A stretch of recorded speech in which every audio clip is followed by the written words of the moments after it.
welcome to your deep dive. Today we're going to be talking about relationships Okay. and more specifically masculine and feminine energy in relationships. Yeah. You sent me some really cool insights from Stephen Speaks, Uh-huh. a relationship expert who was featured on Lewis Howes's YouTube channel.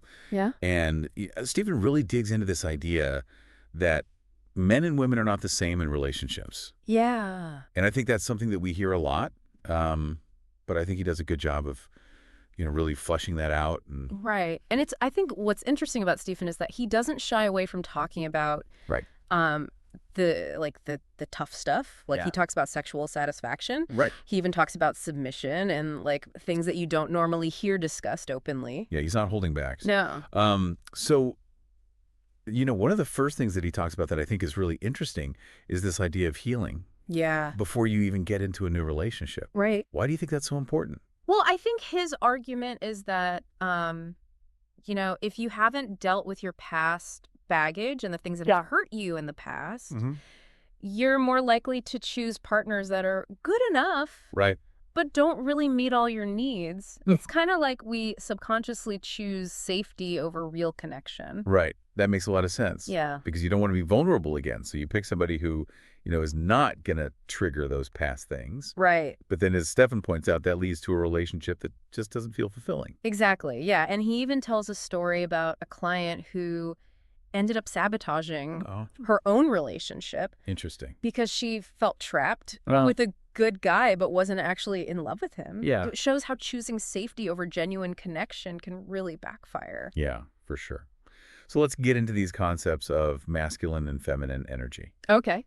So Stefan really challenges this idea that, men and women are the same, especially when it comes to things like sex. And he believes that societal pressures to be equal have actually created like these imbalances and misunderstandings. Right. What do you think about that?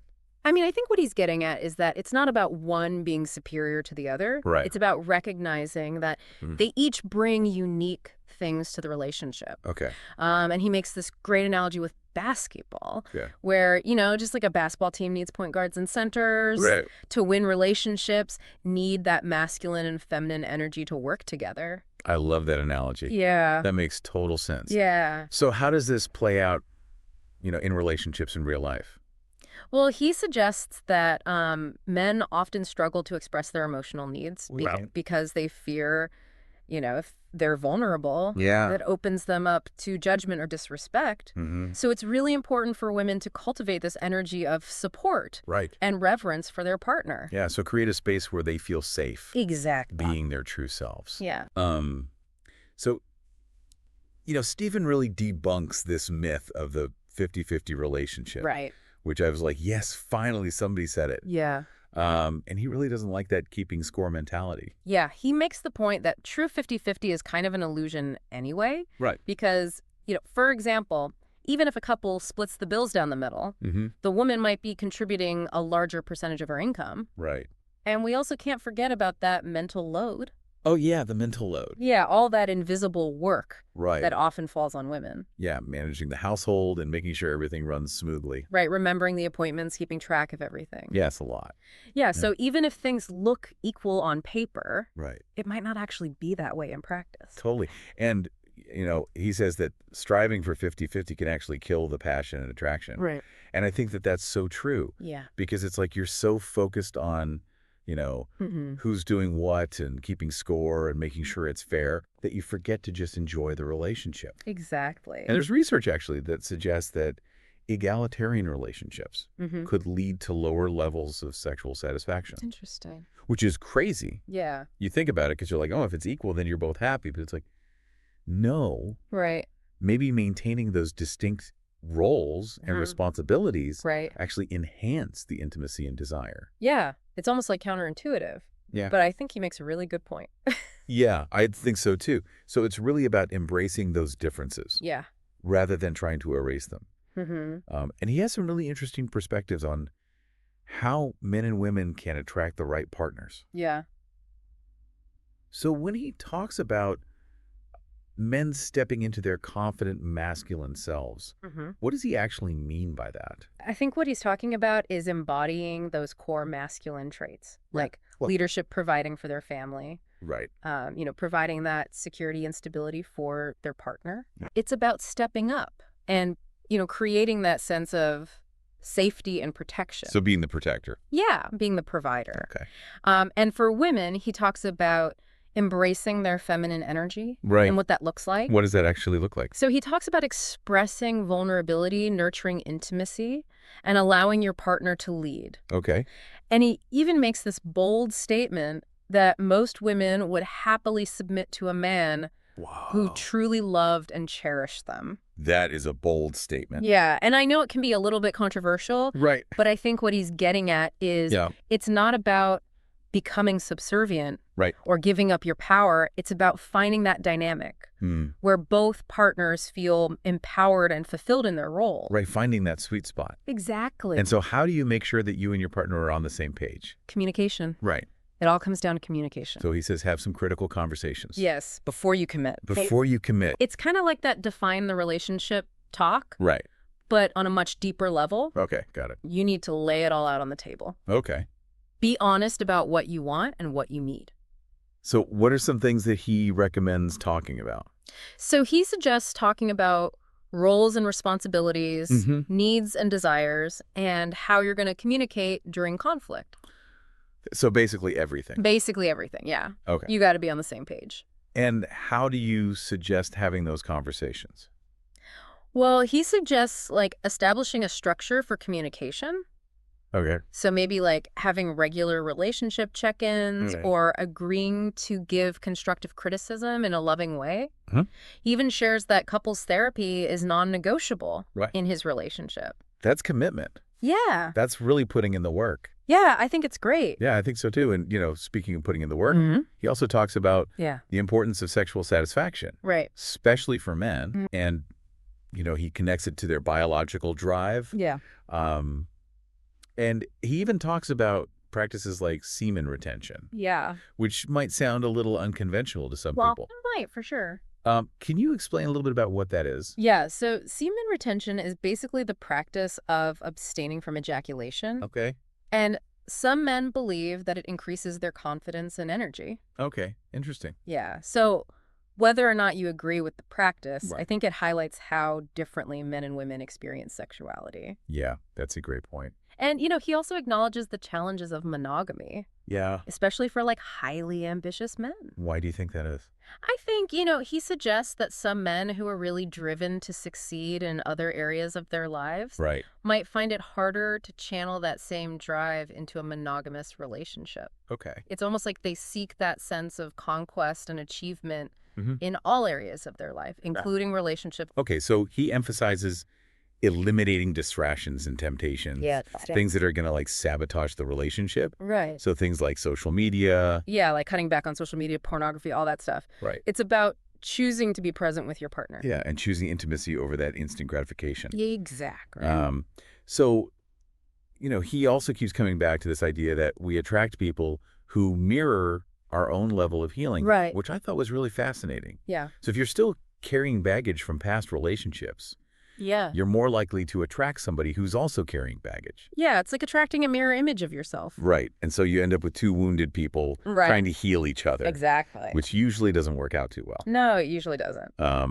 So what are your thoughts on that? I think it's so important to do that inner work that we were talking about before. Right. Because when you've healed your own wounds and you've learned to trust yourself, you're more likely to attract a partner who's also coming from that place of wholeness. Right. And you can create a healthier, more fulfilling relationship. It's all about self-awareness. Yeah. And taking responsibility for your own healing and growth. Absolutely. Yeah. Yeah, and it all comes back to that idea that Stefan mentioned, about attracting partners who mirror our own level of healing. So if we've done the work to heal our own hearts, address those past wounds and all that, we're more likely to attract someone who's also done that work. Right. It's like raising your standards. Yeah. And recognizing that you deserve to be with someone who is equally committed to growth and self-awareness. Exactly. And that leads to, a more fulfilling relationship that's more sustainable. Right. Because you're both bringing your best selves to the table. Right. And it's interesting to think about how these ideas play out in the real world. We're bombarded with all these messages about equality, but then Stefan kind of throws this curveball with the 50-50 myth. What are your thoughts on that? Yeah, it's definitely a thought-provoking concept. Yeah. He's challenging that idea that striving for perfect equality is always the answer, right? Especially when it comes to relationships. And he points out that, even when couples split bills down the middle, the woman might be, contributing a much larger percentage of her income. So it's not always as equal as it seems. Right, exactly. On the surface. And we can't forget about the mental load. Oh, yeah, the mental load. All that invisible work that often falls on women. Managing the household, remembering appointments. Yeah, keeping everyone on track. It's a lot. Yeah, it creates this imbalance. Right. Even if things appear equal financially. And, he even suggests that this constant striving for 50-50 can actually, suck the life out of a relationship. Right. It's like trying to fit a square peg in a round hole. Exactly. And he argues that when we embrace those unique strengths of each partner, the masculine and feminine energies, that we create this much more, natural and fulfilling dynamic. It's almost like we're trying to, erase the differences. Yeah. When really we should be celebrating them. Absolutely. Okay. When you allow each person to shine in their own way. Yeah. To contribute their unique gifts and strengths, you create this sense of harmony and appreciation. It's like two pieces of a puzzle. Yes. That fit together perfectly. That's a great analogy. And this reminds me of another point that he made that I thought was really interesting. Okay. He talked about the importance of women learning to surrender to their partner's leadership. Yeah, and I know that might sound a little bit controversial. It did catch my attention, too. Yeah, especially in today's world. But, he was careful to clarify that it's not about being subservient. Right. Or giving up your power. Exactly. It's about trusting your partner to take the lead in certain areas, providing financial stability or making important decisions. Yeah. And it allows women to relax into that feminine energy, to be nurturing and receptive and supportive. So it's about creating a dynamic where both partners feel secure and supported, each in their own way. Yeah, and that dynamic can lead to a deeper level of intimacy and connection. Right, and speaking of connection, you mentioned earlier that he had some really interesting insights about choosing the right partner. Yes. Can you tell me a little bit more about that? Well, like we were talking about before, he stresses the importance of healing your own wounds before you enter a new relationship because, his idea is that if you're still carrying baggage from past relationships, you're more likely to attract someone who's also carrying baggage. Like attracts. Exactly. So you end up with two wounded people trying to heal each other. Right. And that rarely works out well. Yeah. No, it doesn't. But when you've done the work to heal your own heart, you're more likely to attract a partner who has also done that work. And you're both coming from this place of wholeness and self-awareness, and you're ready to create a healthy and fulfilling relationship. It's about recognizing your own worth. Yes. And choosing a partner who reflects that worth back to you. Absolutely. You deserve to be with someone who sees you, who cherishes you, who inspires you to be your best self. I love that. And, Stefan also shared this perspective on why some men, even successful and driven ones, might struggle with monogamy. Is that? And he suggests that, it might be linked to their ambition. Okay. It's like men who are driven to achieve great things in their careers might have a harder time channeling that same drive into a monogamous relationship. Interesting. They crave that same sense of conquest and achievement in all areas of their lives. Got it. But, true fulfillment in a relationship ultimately comes from that deep connection and intimacy with one person. Right.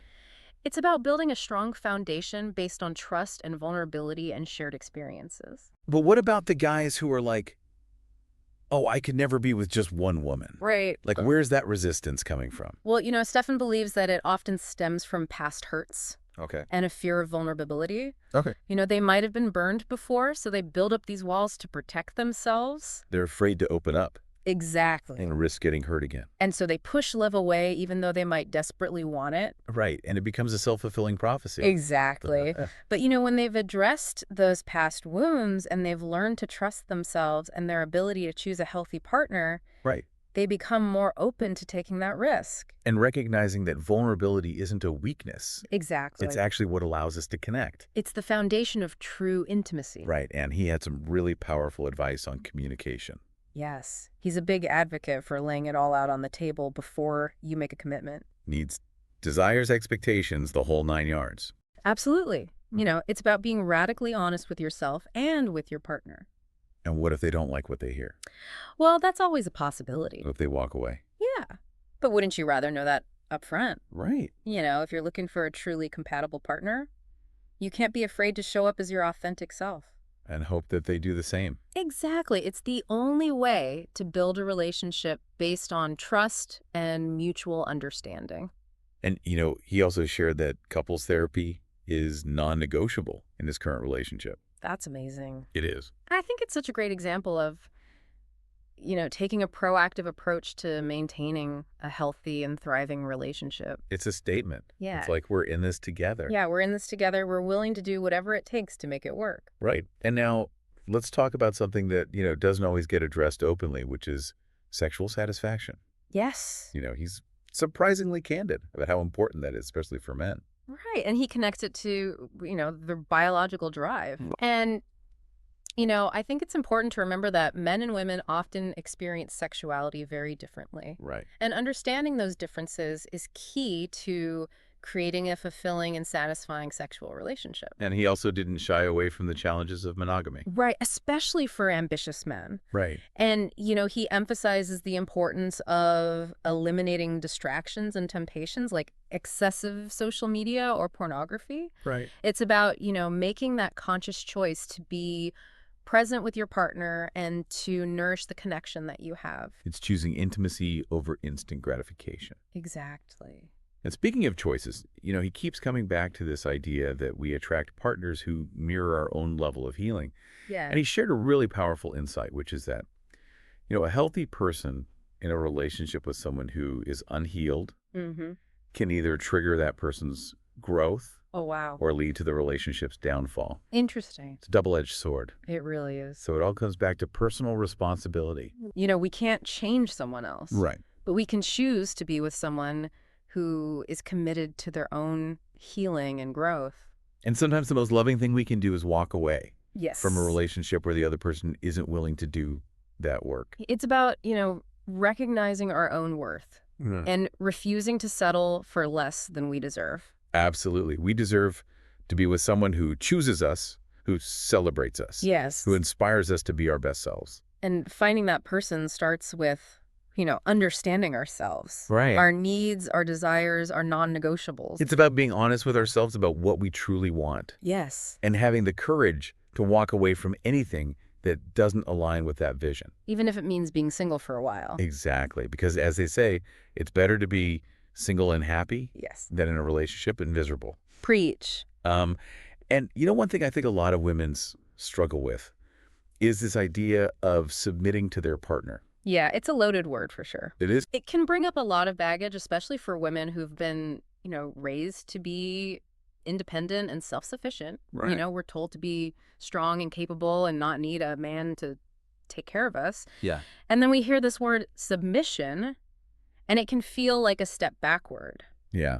So how do we reconcile those two seemingly opposing ideas? Well, Stefan was very clear that, submission in the context of a healthy relationship is not about being subservient or giving up your power. It's not about being a doormat. Right, exactly. Yeah. It's about choosing to trust and surrender to someone who has your best interests at heart. Okay. It's about allowing your partner to lead in certain areas, knowing that they have your back and that you can relax into that feminine energy. So finding that balance between independence and interdependence. Exactly. Right. And that balance is key to a healthy and fulfilling relationship where both partners feel empowered and supported. You mentioned earlier that he had some interesting thoughts on the challenges of monogamy. And I'm curious to hear more about that. So he brings up this idea that for some men, the struggle with monogamy isn't just about sex. Okay. It might also be about, a need for validation Well, or a fear of intimacy. Well, it's deeper than just wanting to sleep with multiple partners. Right. It's about understanding the underlying motivations for those desires. Okay. And it's about, having open and honest conversations with your partner about your needs and your expectations. Because if those needs aren't being met within the relationship, Right. that's where the problems start. Exactly. Resentment, frustration, even infidelity. Right. Honesty and transparency are the foundation of any strong and lasting relationship. That's a powerful reminder. And, he shared that powerful story about a client Yes. who sabotaged her own relationship. Because she wasn't truly fulfilled. Right. And it really highlights the importance of choosing a partner who lights you up, who inspires you, Yeah. who challenges you to grow. It's about finding someone who complements you, not completes you. Ooh, I like that distinction. Yeah. You should be whole and complete on your own. Absolutely. Before entering into a relationship. And then when you find someone who adds to your life, who brings joy and laughter and adventure, that's when the magic happens. That's when you create a partnership that's greater than the sum of its parts. Exactly. So as we're kind of wrapping up this deep dive into Stefan's wisdom, Yes. what are some of the key takeaways that are resonating with you?